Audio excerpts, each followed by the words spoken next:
자, 여러분, 참 어려운 시절을 통과하고 있습니다. 올 2020년도 한 해가 우리 권사님 기도한 것처럼 정말 힘든 그런 시간들을 보내고 있는데, 우리 권사님들의 기도를 제가 늘 뒤에서 이렇게 들어보면 참 쫀득쫀득한 기도를 합니다. 우리 권사님들이 쫀득쫀득하게, 오늘 표 권사님만 뿐만 아니라 우리 권사님들이 앞에서 이렇게 기도를 하는 내용을 제가 딱 들어보면 참 쫀득쫀득하게 이렇게 아주 찰진 기도를 해요. 참 감사하죠. 참 감사하죠. 그러니까 어떤 신앙의 어떤 연세가 들으니까 활동력은 없지만 그래도 그 오랫동안 신앙을 생활을 하면서 그 쌓여진 그 어떤 신앙의 내공들이 있는 거예요. 그런 것들을 우리가 또 존경해야 됩니다. 감사하고. 우리 권사님들, 오늘 내가 우리 여전도회 이렇게 총회하는 것들을 이렇게 돌아보는데, 그리고 내가 오늘 김지현 집사님한테 내가 물어봤어요. 올해 연세가 어떻게 되십니까? 그러니까 45래요. 근데 깜짝 놀랐습니다. 파릇파릇한 30대에 왔는데 45살이래요. 언제 그렇게 나이를 먹었느냐? 언제 그렇게 연세를 드셨습니까? 그런데 참 세월은 가는 겁니다. 그러면서 오늘 이제 백합여전도회를 봤는데, 백합여전도회 우리 어머니들이 백합이 꽃이잖아요. 그러니까 젊을 때 백합이라고 자기가 이렇게 생각하고 지은 거예요. 근데 지금도 백합을 고수하고 있는데, 오늘 보니까 이렇게 참 세월이 이렇게 우리를 나이를 먹게 하는구나 이렇게 생각합니다. 우리 건강을 위해서 늘 기도하셔야 되고, 여러분이 젊을 때, 힘이 있을 때, 기운이 있을 때, 움직일 수 있을 때 여러분 하나님 앞에 열심히 또 헌신을 하고 봉사를 해야 됩니다. 자, 오늘 한번 따라합시다. 두려워하지 말라. 여러분, 일찍이 소크라테스가 한 말이 있죠. 소크라테스 하니까 또 테스 형이 생각이 나는데, 세상이 왜 이럽니까? 소크라테스가 뭐라 그랬어요? 세상이 왜 이래 그랬어요? 너 자신을 알아라 그랬죠? 이 말이 왜 유명합니까? 이 말이 유명한 이유가 뭐예요? 너 자신을 알라고 하는 이 아주 보편적인 말들이 왜 진리처럼 이렇게 우리에게 생각되어지느냐 하는 것은 바로 사람이 자기 자신을 아는 일이 힘들다는 겁니다. 여러분 스스로를 잘 아는 사람이 있습니까? 거의 불가능하죠.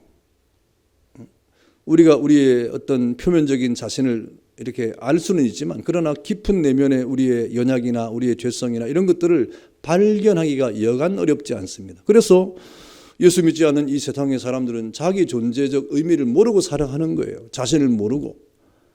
그래서 사람들은 자기 자신이 아는 것처럼 살아가지만 모르고 살아가는 것이 얼마나 많은지 모릅니다. 그래서 이 소크라테스의 이 간단한 말 같지만 너 자신을 알라고 하는 이 말이 사람들에게 울림이 되는 것은, 가만히 사람들을 경험해 보니까 사람들이 자기를 모른 채 살아가는 것이 너무너무 많다 이 말입니다. 자기 자신도 모르게 살아가는 것이 너무너무 많다는 것이죠. 그래서 이 말이 정말 진리처럼 와다가 닿고 있구나 하는 것을 알고 있는 것이죠. 그러나 오늘 인생을 향한 하나님의 가치평가는 얼마나 대단한지 모릅니다. 하나님이 알려주셔야 하는 거예요. 우리가 어떤 존재인지, 우리가 누구인지. 여러분, 우리 스스로는 알 길이 없지만, 그러나 하나님이 오늘 말씀을 통해서 내가 누구인가를 우리에게 알려주고 있습니다. 내가 어떤 존재인가를 우리로 깨닫게 하시고, 우리가 어떤 사람인 것인가를 말씀을 통하여 우리로 진리로 이끌어 가시는 것이죠. 여러분, 신명기 26장 18절에 보니까 하나님이 우리에게 하시는 말씀이 오늘날 너를 자기의 보배로운 백성으로 인정하셨다 그랬습니다. 또 여호와께서 너의 칭찬과 명예와 영광으로 그 지으신 모든 민족 위에 뛰어나게 하시고 그 말씀대로 너로 내 하나님 여호와의 성민이 되게 해주시겠다 그랬습니다. 또 오늘 본문에 보니까 4절은 뭐라고 말했습니까? 내가 내 눈에 보배롭고 존귀하며 내가 너를 사랑한즉 내가 내 대신 사람들을 내어주며 백성들이 내 생명을 대신할 것이다. 그랬습니다. 다시 말하면 하나님이 우리를 향하여 뭐라고 말합니까? 너는 보배롭고 존귀한 존재라고 말씀을 하고 있는 거예요. 우리의 실존을 알려줄 때 물론 우리가 죄인입니다. 우리가 연약합니다. 그래서 하나님의 은혜 없이는 살아갈 수 없는 존재인데 그럼에도 불구하고 하나님이 우리에게 하시는 말씀이 너는 보배롭고 존귀한 사람이다. 할렐루야. 그렇게 말씀하고 있는 거예요. 옆 사람을 한번 쳐다보세요. 옆 사람을 볼 때 어떻게 보입니까? 그렇습니다. 여러분 센스가 있어요. 그 옆에 있는 사람한테 한번 얘기해 보세요. 당신은 참 보배롭고 존귀한 존재입니다. 서로 그 손잡고 하면 안 돼요 지금은. 자 눈으로만 막 이렇게 부비고 그러면 안 됩니다. 눈으로만 해요. 눈으로만. 제가 언젠간 말했죠. 여러분 마스크 쓰고 있는 모습이 얼마나 예쁜지 모릅니다. 다 안 보여서. 눈만 나오는 게 얼마나 다행인지 몰라요. 자 옆에 있는 분을 쳐다보고 아주 그 영롱한 눈빛으로 한번 이야기를 해보세요.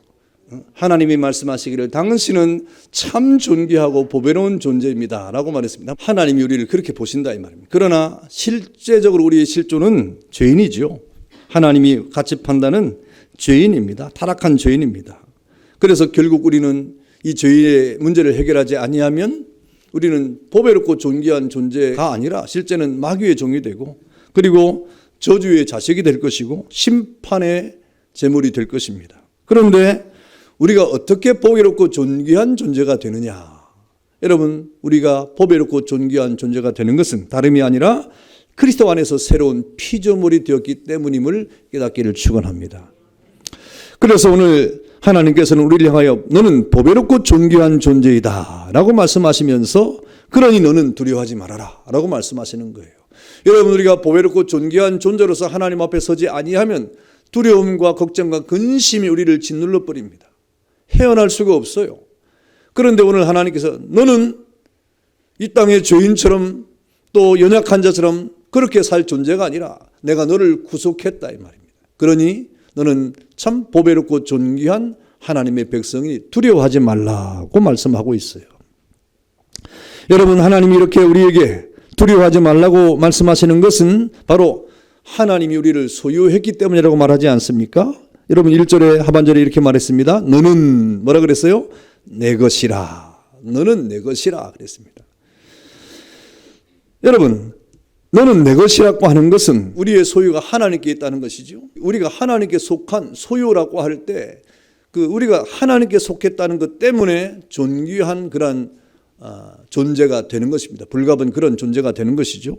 여러분이 만약에 요즘에 진기명기라고 하는 프로그램 이런 거 옛날부터 하고 있는데 여러분이 어느 날 갑자기 집에 이렇게 버려진 것 같은데 뭘 하나 옛날 이런 이 골동품 같은 걸 하나 딱 발견했는데 그래서 이게 뭔가 하고 이제 문의를 해봤더니 조선시대부터 내려오는 아니면 고려 때부터 내려오는 청자든지 백자든지 아니면 누가 쓰는 벼루든지 아니면 어떤 누가 교제를 내렸던 왕이 교제를 내린 그런 내용이라든지 이런 것들이 발견이 되면 어떨까요? 좋을까요? 안 좋을까요? 그게 뭔지를 모릅니까? 그게 발견이 되면 여러분 그 자체가 과거에 속한 그런 것이지만 그러나 그것이 왕이 내린 교지라든지 아니면 그 시대의 아주 특별한 물건이라든지 이런 것이 발견이 되고 그것이 인정이 되면 그 가치는 엄청난 것입니다. 그 가치는 엄청난 거예요. 그래서 그렇게 자기 집의 어떤 골퉁무 같은 것이 그렇게 인정을 받으면 엄청난 자신의 존재가 되는 것이고 가치가 되는 것이죠. 그래서 나의 나된 존재가 여러분 이 세상에서 여러분 가치를 높이는 것은 간단해요. 여러분의 가치를 높이는 것은 스스로 높아질 수가 없어요. 우리는 죄인이기 때문에 여러분 스스로 여러분의 가치를 높일 수가 없고 우리가 어디에 속할 때 여러분의 가치가 높아집니까? 하나님께 속할 때 높아지는 거예요. 그래서 하나님이 우리를 향해 뭐라고 말씀하시면 너는 내 것이라 이 말입니다.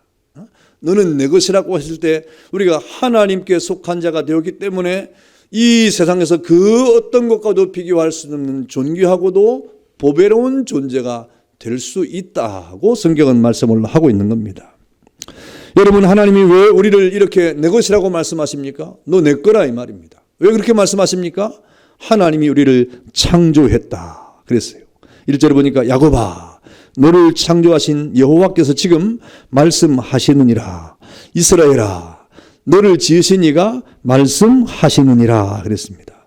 여러분, 여기서 창조하셨다, 지으셨다 라고 하는 것은 여러분 하나님의 능력으로 우리가 하나님의 피조물이 되었다. 여러분이 이 땅의 존재의 출발이 어디로부터 왔다 이 말입니까? 하나님께로부터 왔다 이 말입니다.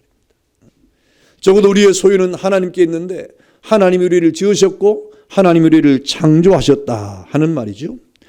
그러면 1절 중에 또 말하기를 너는 두려워하지 말라. 내가 너를 뭐 했다 그랬습니까? 너를 구속하였고 그랬습니다. 우리가 하나님께 속한 자라고 하는 말은 하나님이 우리를 창조하셨을 뿐 아니라 우리가 하나님 앞에 창조를 받고 저 에덴이라고 하는 정말 평화로운 하나님의 땅에서 이렇게 우리가 하나님을 예배하고 살았는데 여러분 아담과 하와가 하나님 앞에 범죄함으로 쫓겨나지 않습니까?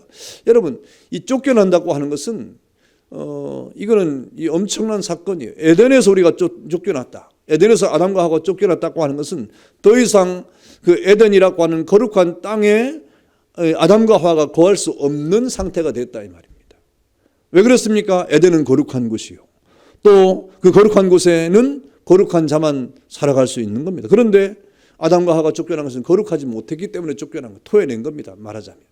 여러분 그래서 이스라엘 백성이 가나안 땅을 정복을 하고 그 땅 가운데 들어갈 때 입성을 할 때 하나님이 뭐라고 명령합니까? 가나안 땅에 있는 백성들을 다 어떻게 하라고 말해요? 쫓아내라 이 말입니다. 왜 쫓아내라고 말합니까? 그들이 살던 땅인데 하나님이 가나안 땅을 거룩하게 하신 거예요. 거룩한 땅으로 하나님이 만드신 거예요. 그래서 그 거룩한 땅은 누구만 있을 수 있냐면 거룩한 하나님의 백성만 있을 수밖에 없는 거예요. 그런데 저 가나안 땅에 살았던 모든 사람들은 우상을 섬기고 또 그들의 문화 자체가 하나님을 떠난 문화가 되었기 때문에 여러분 이스라엘 백성들로 하여금 그 백성을 쫓아내라고 말하는 것인데 다시 말하면 그 땅에서 하나님이 토해내시겠다고 하는 말입니다. 그러면 이 거룩한 땅에는 그러면 이스라엘 사람이라고 하는 그러한 신분만 있으면 되느냐? 그렇지 않습니다. 이스라엘 백성도 거룩을 상실하면 그 땅이 토해낸다 그랬어요. 그래서 결국 이스라엘 백성이 나중에 가나안 땅의 문화와 우상 숭배를 같이 섬기면서 이스라엘 백성 자체가 타락하고 거룩성을 잃어버리니까 어떻게 됩니까? 하나님이 그들을 토해냈잖아요. 어떻게 토해냈습니까? 저 바벨론을 통하여 저들을 징계하심으로 다 끌고 가버렸습니다. 가나안 땅에 거하지 못하도록 했다 이 말이죠. 여러분 이렇게 우리가 이 땅을 살아갈 때 하나님 앞에 지음을 받았으나 택함을 받았으나 창조함을 받았으나 우리가 하나님 앞에 거룩함을 잃어버린 죄인이 되고 만 것이 아닙니까? 여러분 그런 상태에서는 하나님 앞에 구속을 이룰 수가 없는 것이죠. 그래서 오늘 1절 중에 너는 두려워하지 말아라. 내가 너를 구속했다 하는 것은 성자 예수님께서 그 값을 대신 지불하심으로 우리가 하나님 앞에 구원받은 백성이 됐다고 하는 말을 하는 거예요. 이렇게 하나님은 우리를 향한 거룩한 하나님의 창조 행위와 더불어서 구속의 행위를 통하여 하나님의 것으로 삼았다 이 말입니다. 여러분 한 사람 때문에 하나님이 얼마나 많은 손해를 본지 압니까? 여러분을 구속하고 여러분을 하나님의 친백성을 삼기 위해서 얼마나 많은 투자를 하고 얼마나 많은 손해를 보고 얼마나 많은 하나님의 희생을 하고 얼마나 많은 열정과 하나님의 열심을 통하여 여러분을 하나님의 것으로 삼았는지 아십니까? 그 내용이 성경이에요. 여러분 부모가 자식을 키움에 있어서 그 자식들을 이렇게 정말 번듯한 자식이 되게 하기 위해서 평생 희생하고 자녀를 위해서 기도하고 그 자녀가 잘 되기를 위해서 소원을 갖고 있지 않습니까? 그래서 그 자녀가 성장하고 난 다음에 부모들이 자식을 향한 어떤 마음을 담고 글을 쓴다고 하면요, 여러분 그 책이 몇 권이 나올 수가 있는 거예요. 생생한 자녀를 향한 부모의 희생에 대한 그 마음의 책들이 얼마나 많이 나올 수 있는 겁니다. 여러분 하나님의 말씀은 바로 그 하나님의 열심과 하나님의 창조하심과 하나님의 구원에 대한 하나님의 마음을 담아서 우리에게 지금 전달하고 있는 겁니다. 내가 너를 이렇게 사랑했다 이 말입니다. 내가 너를 이렇게 구속했다 이 말입니다. 내가 너를 이렇게 그 엄청난 희생과 투자를 통하여 너는 너를 내 것으로 만들었다고 하는 하나님 편에서의 마음을 주의 말씀을 통하여 우리에게 전달을 하고 있는 겁니다. 그래서 여러분 성경을 읽을 때 우리는 무엇을 깨달아야 됩니까? 하나님의 마음을 깨달아야 돼요. 성경을 읽을 때 우리는 하나님의 희생을 깨달아야 돼요. 성경을 읽을 때 하나님이 우리를 얼마나 사랑했는가를 깨달아야 돼요. 하나님이 얼마나 많은 투자를 하고 여러분을 향한 이런 수고와 열심을 통하여 우리를 구속했는가를 깨달은 것이 바로 성경을 읽는 그런 그 내용이 되는 것입니다. 그리고 또 1절에 또 보니까 이 우리를 구속한 것뿐만 아니라 내가 너를 지명하여 불렀다 그랬습니다. 내가 너를 지명하여 불렀다. 다시 말하면 예수에게로 초청했다 이 말입니다. 지명해가지고 아브라함아 아브라함아 부르는 것처럼, 사무엘아 사무엘아 부르는 것처럼 여러분의 이름을 불러서 지명을 했다 그랬으니까 여러분의 이름을 불러서 구원으로 초청을 했다. 여러분 우리가 예수 그리스도 안으로 초청을 받는 구원의 초청을 누가 하십니까? 바로 성령께서 하시는 것이죠. 성령께서. 그러니 오늘 저와 여러분들이 하나님의 소유가 되기 위해서 성부 하나님과 성자 예수님과 또 성령 하나님께서 이렇게 삼위일체 하나님이 총동원돼 가지고 우리를 구원하시려고 얼마나 열심으로 우리를 사랑했는가를 깨달아야 된다. 얼마나 여러분에게 집중적인 관심을 가지고 이렇게 성부 하나님과 성자 예수님과 성령 하나님이 애를 쓰고 희생하고 여러분을 이렇게 품으셨는가를 깨달아야 됩니다. 그래서 여러분을 소유를 삼았다 이 말입니다. 여러분이 얼마나 고집이 셉니까? 참 고집이 세요. 참 여러분의 고집이 아무것도 아닌데 고집을 부려요. 그만 하나님이 말씀하실 때 아멘 하면 될 텐데 왜 아멘을 해야 됩니까? 에서부터 시작해가지고 내가 생각할 때는 그것이 아닌 것 같기도 한데요 뭐 하면서 또 뭐 자기 생각대로 뭐 하는데요. 얼마나 구구절절 이유가 많고 내용도 많고 뭐 핑계도 많고 뭐 얼마나 많은지 몰라요. 사람 같으면 아마 포기했을 거예요. 그런데 하나님이 그 하나님의 은혜 안에서 성부와 성자와 성령 하나님이 또 얼마나 능력이 많으신 분입니까? 그런데 우리를 하나님의 소유를 삼기 위해서 이 삼위일체 하나님께서 얼마나 애를 쓰고 열심으로 우리를 사랑했는가 하는 그런 말씀을 하고 있는 것입니다. 그래서 결국 우리를 작정해서 하나님이 불러내셨다 이 말입니다. 여러분 이런 하나님의 초청을 받은 사람들은 사실은 우리가 아무리 고집이 세고 아무리 하나님 앞에서 아니요 하는 그런 마음을 가지고 부정적인 생각을 가지고 있어도 하나님의 그 주권과 하나님의 역사와 성령의 역사를 통해 우리를 부르면 사실은 하나님 앞에 그 부름 앞에 우리는 두 손 두 발을 다 들 수밖에 없는 것입니다. 그것이 불가항력적인 은혜라고 하는 거예요. 만약에 이러한 불가항력적인 은혜가 없다고 하면 아마 여기에 예수 믿는 사람 아무도 없을 거예요. 워낙 고집이 세니까, 워낙 핑계가 많으니까, 워낙 바쁘니까, 워낙 할 일이 세상에서 많으니까. 만약에 주권적인 하나님의 역사가 없다고 하면 아무도 예수 믿을 사람이 없어요. 자기 길로 가기에 너무 바빠가지고. 그러나 하나님의 이 주권적인 역사가 여러분을 꽉 잡아가지고 도무지 움직일 수 없는, 피할 수 없는, 고백하지 않으면 안 되는 이러한 이 코너에 우리를 몰아넣으셔서 마침내 하나님을 고백하게 하시고 우리를 주님의 자녀로 불러내시는 하나님의 역사로 여러분이 이렇게 서 있는 것을 믿기를 축원합니다. 그게 은혜인 거예요. 그게 은혜인 거예요. 여러분 우리를 하나님께서 말씀하시면서 왜 두려워하지 말라고 말씀하십니까? 이 소유 때문에 그렇고 그 다음에 우리의 가치가 아까 말씀하신 것처럼 여러분 우리의 가치 때문에 그렇습니다. 너는 이 땅에 두려워할 존재가 아니라 이 말입니다. 우리 아까 읽었던 4절의 내용을 다시 한번 보면 여러분 내가 내 눈에 보배롭고 존귀하며 그랬습니다. 내가 너를 보배롭고 존귀하게 여겼다 그랬습니다. 여러분 이 세상에 우리가 보배롭고 존귀하게 여길 만한 것들이 참 많죠. 금이나 은 같은 거. 그래서 이 금을 가지고 있는 사람은 금값이 오르냐 내리냐 얼마나 예민한지 몰라요. 이 땅의 보석류들이 그렇습니다. 그런 보석류들이 왜 보석류의 가치를 가지고 있는 것입니까? 그것이 존귀하기 때문에 그래요. 사람들이 존귀하게 여기기 때문에 그래요. 그것이 보배롭게 여기기 때문에 그래요. 그리고 저는 잘 구분을 못합니다. 이것이 뭐 이렇게 뭐라 그래요? 브랜드? 뭐 이런 브랜드라 그럽니까? 뭐 이것이 무슨 브랜드 말고 또 뭐가 있는데? 예?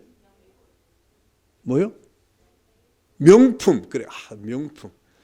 메이커. 다 같은 거는가요? 뭐 어쨌든 저는 이게 뭐 메이커가 있는 건지, 물론 메이커가 없는 게 어디 있겠어요. 다 메이커가 있지만 여러분이 생각하는 명품 뭐 이런 거 있잖아요. 저는 구분을 잘 못해요. 뭐 이름은 들어봤어도. 근데 제가 아까 싹 지나가면서 이제 뭐 이렇게 이 아이들 하는 얘기를 듣는, 이거 이 뭐 명품 뭐 좀 비슷하다 이런 얘기를 들었어요. 그러니까 우리 젊은 친구들이나 여러분들은 그런 게 구분이 되는 거예요. 이게 명품이다. 이거 유명한 그런 브랜드다. 그런 브랜드가 뭐가 있어요? 예? 다 괜찮아요. 말해도 괜찮아요. 뭐라고 안 할 테니까. 뭐 그거 아는 게 무슨 뭐 어떻습니까? 뭐 가지고 있어도 괜찮아요. 뭐 그랬다고 뭐 가지도 있지도 않으면서 뭐 다 얘기합니까? 뭐 어쨌든 그런 명품들과 브랜드들이 얼마나 많이 있습니까? 그 가치가 있기 때문에 그런 것을 선호하는 거예요. 가치가 있기 때문에. 그 어떤 사람은요, 그게 이제 뭐 아주 희귀하게 뭐 그런 브랜드들이 어떤 매칭을 해가지고 그걸 개발해내요. 그래가지고 이거 세계에서 몇 개 없는 거라고 탁 띄워놓으면 그거 갖고 싶어가지고 몇 개 없으니까, 희귀성이 있으니까 그거 갖고 싶어가지고 또 밤새도록 줄 서서 사는 사람도 있더라고 보니까. 참 희한해요. 그래서 그걸 가지고 다니느냐? 아니에요. 그냥 모셔둬요. 나 이거 가지고 있다. 뭐 쓰는 것도 아니야. 그거 가지고 나서 잘못하면 어떻게 되면 잊어버리면 큰일 나잖아요. 그러니까 다 이렇게 모셔놓는 거예요. 그런 것들이 이제 그 어떤 그 뭐 백이나 뭐 그런 것만 있는 게 아니라 피규어 같은 거 뭐 이런 것들도 희귀 아이템 같은 거는 그냥 사가지고 이렇게 모셔놓는 거예요. 나 이거 있다 이 말입니다. 왜 그렇게 합니까? 희귀한 거예요. 그것을 가치 있게 여기기 때문에 그런 것입니다. 여러분, 그런데 오늘 하나님께서 오늘 하시는 말씀이 나는 이 땅에 뭐 다이아몬드를 귀하게 여긴다 이렇게 말씀하시면 어떻게 했습니까? 다이아몬드를 우리가 찾아 나가야 되죠. 하나님이 나는 구찌가 참 귀하게 보이더라. 뭐 그러면 거기에 가치성을 둬야 되지 않겠어요? 근데 하나님이 그런 말씀 하나도 안 하시고 오늘 뭐라고 말씀하십니까? 자기 백성을 향하여 내가 너를 보배롭고 존귀하게 여기겠다. 이 세상에 그 어떤 것보다도 내가 너를 존귀하게 여긴다. 내가 너를 가치 있게 여긴다. 내가 너를 보배롭게 여긴다 하는 말씀을 하고 있는 거예요. 왜 여러분 이 하나님이 보배롭고 존귀하게 여긴다는 말은 무슨 말이에요? 내가 너를 자랑거리로 삼겠다는 말이에요. 나는 그래서 여러분 욥기에 보니까 하나님이 이렇게 이 세상을 두루 돌아다니는 사탄에게 누구를 자랑합니까? 누구를 자랑해요? 욥을 자랑하잖아요. 너 어디 자랑을 왔느냐? 내 두루두루 다녀왔습니다. 그래? 너 동방에 욥이라고 너 보았느냐? 자랑하고 싶었다. 왜 자랑하고 싶습니까? 욥을 존귀하게 여겼거든요. 보배롭게 여겼거든요. 여러분 하나님이 여러분의 가치에 대해서 이렇게 평가를 하고 있는 겁니다. 여러분을 보배롭고 존귀하게 여긴다고 하는 말은 여러분을 자랑하고 싶다는 거예요. 여러분을 세상에 나타내고 싶다는 거예요. 나는 내 백성 이런 존귀한 백성을 가지고 있다 이 말입니다. 이 하나님의 자녀가 내 소유라 이 말입니다.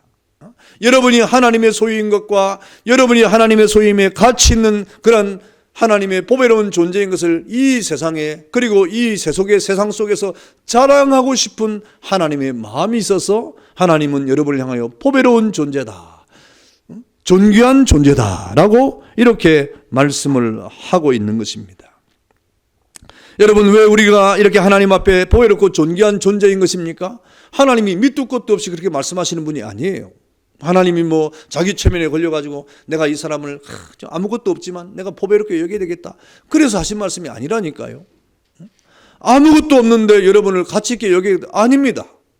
하나님은 충분한 이유가 있어요. 하나님은 여러분을 가치 있고 존귀하게 여길 만한 충분한 내용이 있어서 말씀하시는 거예요. 그것이 무엇입니까? 우리 안에 하나님의 형상이기 때문인 겁니다.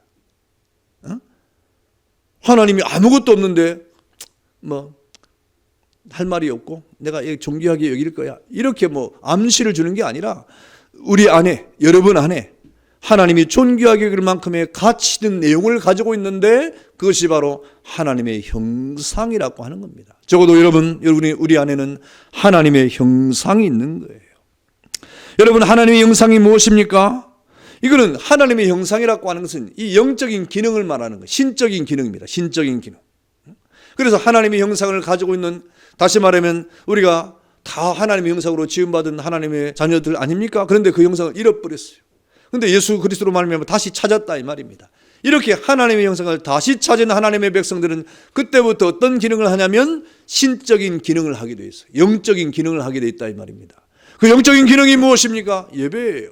그래서 하나님의 형상이 회복된 존귀한 하나님의 백성들은 그때부터 예배하고 싶어지는 겁니다. 기도하고 싶어지는 겁니다. 하나님을 찬양하고 싶어지는 겁니다. 하나님의 일을 하고 싶은 마음이 굴뚝같이 일어나는 겁니다. 여러분, 이런 마음이 아직도 우리 여러분의 마음에 불일 듯 일어나지 않는다고 하면 하나님의 형상의 회복에 대한 기도를 더 해야 되는 거예요. 그래서 하나님의 백성들은 그런 어떤 이 영적인 이 기능을 이렇게 나타내기 위해서 하나님 앞에 이렇게 살아가는 것입니다. 그래서 여러분, 우리가 우리 삶에 살아가는 동안에 하나님 앞에 하나님의 형상을 회복한 사람들은 자신의 본분을 삼을 때 어떻게 삼습니까? 하나님을 경외하는 것으로 삼는 겁니다. 그리고 그 명령을 따라가는 것으로 본분을 삼는 거예요. 그렇게 하나님의 형상이 그렇게 하도록 우리를 역사하는 겁니다. 그래서 우리가 고백할 때 나의 본분은 하나님을 영화롭게 하는 것이다. 내 본분은 하나님을 경외하는 것이다. 내 본분은 하나님의 명령을 지키는 것이다 라고 말하는 겁니다. 여러분, 전도서 12장 13절도 그렇게 말하고 있지 않습니까? 솔로몬이 하나님을 경외하고 그 명령을 지키는 것이 내 인생의 전부라고 말하고 있지 않습니까? 왜 이런 고백을 할 수 있습니까? 그 안에 하나님의 형상이 자리를 잡고 신적인 기능을 하기 때문에 그런 거예요. 여러분, 솔로몬이 시인이기 때문에 그런 고백을 합니까? 아니면 책을 많이 읽었기 때문에 그런 고백을 합니까? 아니면 왕이기 때문에 그런 고백을 합니까? 아니면 지혜가 있었기 때문에 그런 고백을 합니까? 아니에요. 솔로몬이 이런 고백을 할 수 있었던 것은 그 속에 하나님의 형상이 회복되고 그 신적인 기능이 발휘가 됨으로 이런 고백을 하는 거예요. 그러므로 이 시대를 살아가는 저와 여러분들 가운데서도 누구든지 이런 고백을 할 수 있는 것은 우리 안에 가치성이 있는 하나님의 형상의 회복과 더불어서 신적인 기능이 역사하기 때문에 오늘 여러분과 저와 여러분들은 다 이런 고백을 할 수 있는 사람이 되는 것입니다. 여러분, 그래서 이사야 33장 6절에 보니까 여호와를 경외함이 너의 보배니라 그랬습니다. 이렇게 하나님의 형상이라고 하는 것은 하나님을 알고 섬기고 하나님을 기쁘시게 하는 신적 기능의 활동성을 말하는 겁니다. 여러분, 이런 활동 기능들이 어떤 때는 잘 돌아가가지고 예배하면 기쁘고 기도하면 감사하고 찬양하면 눈물이 나고 이런 기능들이 막 일어나는데 어떨 때는 예배해도 별로 그렇게 감동이 없고 찬양해도 냉랭하고 기도해도 뭘 기도할지 모르고 하는 그럴 때도 또 있는 거죠. 그 영적인 기능이 잘 안 돌아가서 그런 거예요. 그런 영적인 기능이 우리가 이렇게 잘 돌아가야 되는데 어떤 때는 이게 삐걱삐걱 되면서 잘 안 돌아가요. 그러면 이제 어떤 이 하나님의 영적인 감동들이 자꾸 쇠퇴해지는 것이죠. 이것이 하나님의 은혜로 이 기능이 제 기능을 발휘할 수 있도록 우리가 하나님 앞에 서야 되는 겁니다. 그래서 안 들어갈 때는 어떻게 기름을 쳐야죠. 여러분, 기름을 치는 게 뭡니까? 기도하는 거예요. 아니, 목사님 기도가 안 되는데 어떻게 기도? 그래도 기도해야 됩니다. 기도를 회복하지 아니하면 하나님의 형상으로서의 영적인 기능을 우리가 나타낼 수가 없는 겁니다. 그래서 오늘 하나님께서는 내가 너를 보배롭고 존귀한 가치 있는 사람으로 내가 여겼다. 내가 너를 자랑하고 싶다 하고 말씀하죠. 그러니 두려워하지 말라고 말하는 겁니다. 여러분, 오늘 7절에 보니까 하나님이 우리를 향하여 두려워하지 말라고 하는 이유는 우리가 하나님 앞에 쓰임받는 주의 백성이기 때문에 그렇습니다. 여러분, 7절에 우리 다 같이 한번 읽어볼까요? 시작. 내 이름으로 불려지는 모든 자 곧 내가 내 영광을 위하여 창조한 자를 오게 하라. 그를 내가 지었고 그를 내가 만들었느니라 그랬습니다. 여러분, 어떤 물건은 그것 자체가 지니고 있는 가치는 그리 대단하지 못합니다. 그런데 그것을 사용하는 용도가 귀할 때 그 물건도 이렇게 귀하게 여겨지는 거예요. 그 물건이 어떻게 쓰임 받느냐에 따라서 그 물건이 귀하게 여기지는 거예요. 그래서 여러분, 우리가 교회에는, 하나님의 집에는 뭐 금그릇도 있고 은그릇도 있고 나무그릇도 있고 질그릇도 있는데, 귀히 쓰는 그릇이 하나님 앞에 복이 있다고 말하지 않습니까? 귀히 쓰는 것, 다시 말하면 잘 쓰임을 받는 사람이 하나님 앞에 큰 그릇이 되는 겁니다. 잘 쓰임, 뭐 금그릇이 좋은 것이 아니라 그랬어요. 은그릇이 좋은 것이냐? 아니라 그랬어요. 겉으로 드러나고 보여지는 그런 그릇의 모형이 중요한 것이냐? 아니라 그랬어요. 그것이 무엇이 중요합니까? 그릇의 중요성이 어디에 있습니까? 어떻게 쓰임을 받느냐 그랬습니다. 그래서 여러분, 모쪼록 하나님 앞에 여러분 잘 쓰임을 받을 때 귀한 그릇이 된다고 말씀하지 않습니까? 여러분, 그래서 하나님 앞에 귀하게 쓰임받는 그때 그 가치성이 올라가고, 그 쓰임을 받을 때 그 용도가 하나님 앞에 귀하게 쓰임 받음으로 하나님 앞에 영광이 되는 것입니다. 여러분, 우리가 잘 아는 대로 요한복음 6장에 보니까 오병이어의 기적을 우리가 알고 있잖아요. 그 오병이어의 기적에 어떤 것이 쓰임을 받았습니까? 어린아이의 도시락이 쓰임을 받았어요. 여러분, 사실상 우리가 잘 아는 대로 어린아이의 도시락, 어린아이 도시락을 뭘로 생각할까요? 어린이집에서 먹는 아이들의 점심, 제가 한 번도 먹어본 적이 없지만 얘기를 들어보면 뭐 아이들이 먹어야 되니까 막 김치도 작게 이렇게 막 썰어야 되고, 단무지도 막 이렇게 막 넣어야 되고, 그게 뭐 제가 볼 때 그 아이들은 이렇게 먹을 수 있겠어요. 그런데 어른들은 어떻습니까? 그걸 먹으면 입에 들어가는 건지 나오는 건지도 모르게 너무 작으니까. 저는 그거 먹고 일은 못 하겠어요. 어린아이 도시락이라고 하는 것은 어른들에게는 정말 미미한 겁니다. 그런데 어린이집 교사들이 지금 이렇게 그것만 먹는지 모르겠지만, 제가 볼 땐 그것만 먹고는 일을 못 하겠다 싶은데 우리 원장님이 다른 걸 또 주겠죠? 안 주면 저한테 얘기를 하셔야 돼요. 그 어린아이가 먹는 그것만 먹고 어떻게 교사를 하겠습니까? 그런데 이 뉴스나 매스컴에 보니까 그런 데가 종종 있어요. 보니까 그건 참 어떻게 그렇게 합니까? 우리 어린이집은 안 그런 것 같아요. 보니까 교사들도 살도 이렇게 있고 또 이렇게 튼튼하고 또 하는 거 보니까 우리 교사들은 그것 말고도 다른 아이들이 알지 못하는 양식이 있어서 그걸 섭취를 하고 교사를 하지 않나, 이런 생각을 합니다. 여러분, 오병이어의 기적이, 어린아이의 도시락이 무슨 어른들에게 효과가 있겠어요? 그것이 무슨 힘이 되겠어요? 무슨 가치가 있겠어요? 그런데 여러분, 주님 앞에 그것이 드려졌을 때 그 가치와 용도가 큰 많은 어른들을 먹이고 이렇게 그 풍족하게 하는데 여러분, 쓰임을 받음으로 하나님 앞에 영광이 되지 않습니까?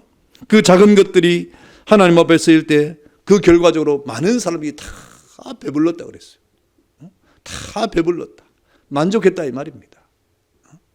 여러분, 이렇게 아무리 작고 아무리 보잘것없는 것이라도 하나님 앞에 쓰임을 받을 때 그것은 엄청난 그런 효과를 가져오는 거예요.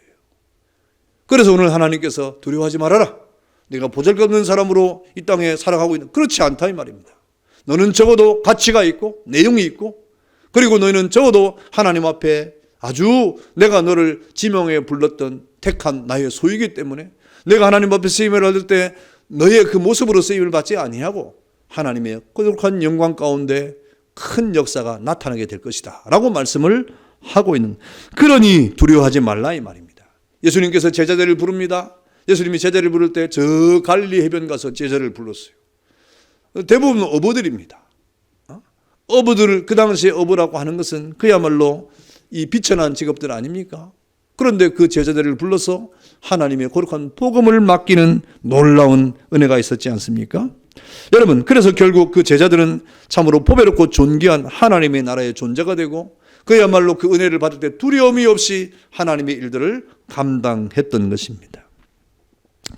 여러분, 여러분의 나된 존재, 누가 무엇을 어떻게 쓰는가에 따라서 여러분의 가치가 판가름이 나는 것입니다.